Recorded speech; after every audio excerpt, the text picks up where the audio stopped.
రాష్ట్రం పరిస్థితి చూస్తుంటే చాలా బాధగా ఉంది. మద్య నిషేధం చేసి మహిళలకు అండగా ఉంటాను అన్న ఈ వైసీపీ ప్రభుత్వం వాళ్ళే మద్యం మాఫియా, మద్యం బ్లాక్ మార్కెట్ లాగా నడుపుతున్నారు.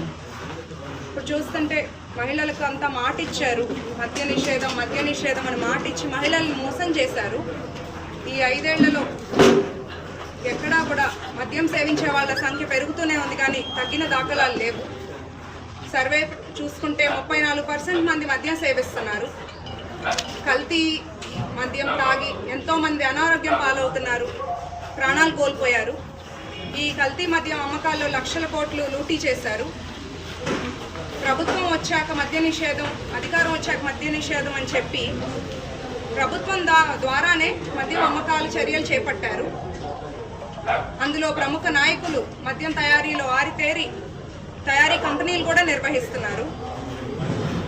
మహిళలను మోసం చేసి మద్య నిషేధం అనే మాట తప్పిన వీళ్ళకి అంతా మహిళా శక్తి ఏకమై రేపు సమాధానం చెప్తారు. రహదారులు, R&B రహదారుల దగ్గర మద్యం షాపులు ఉండకూడదని సుప్రీంకోర్టులు ఉత్తర్వులు ఇచ్చినా అది ఏమీ పట్టించుకోకుండా ప్రభుత్వం నడుచుకుంటుంది.